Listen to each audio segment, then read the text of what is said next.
આજના ગુજરાતના લગભગ દરેક સમાચાર પત્રોમાં એક સમાચાર ખૂબ જ દુઃખદ અને ચિંતાજનક છે. આ સમાચાર છે ગુજરાતમાં છેલ્લા 5 વર્ષમાં હાર્ટ એટેકને કારણે 2,97,000 લોકો મૃત્યુ પામ્યા છે. આ આંકડો જેટલો ગંભીર અને ચિંતાજનક છે એનાથી ભવિષ્યમાં વધારે એક આંકડો ચિંતાજનક આવી શકે છે અને એ છે કેન્સરના કેસો.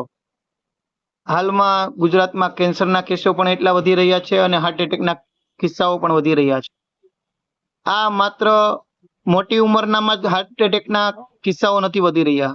નાની ઉંમરના બાળકોથી લઈને યુવાનોમાં અને વડીલોમાં દરેક લોકો હાર્ટ એટેકનો ભોગ બની રહ્યા છે. અને એની સાથે સાથે કેન્સરના કિસ્સાઓમાં પણ એવું છે. યુવાનોથી લઈને વડીલો દરેક કેન્સરનો ભોગ બની રહ્યા છે.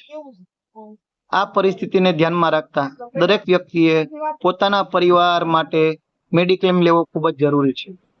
જો હાર્ટ એટેકને કારણે કે કેન્સરને કારણે તમારે હોસ્પિટલમાં સારવાર કરવાની થાય તો એ સારવારનો ખર્ચો નિશ્ચિત નથી હોતો. અને જો હાર્ટ એટેક કે કેન્સર કે અકસ્માતના કારણે પરિવારનો કમાવનાર વ્યક્તિ ગેરહાજર થાય ત્યારે એ પરિવાર નોંધારું થઈ જાય છે.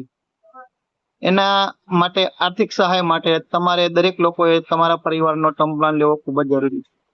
તો આજે જ કોલ કરો 7168 12 985 જયદીપ કુંદડિયા. તમારો અને તમારા પરિવારનો મેડિક્લેમ કરાવો અને તમારો ટર્મ પ્લાન કરીને તમારા પરિવારને સુરક્ષિત અને સલામત કરો. Thank you.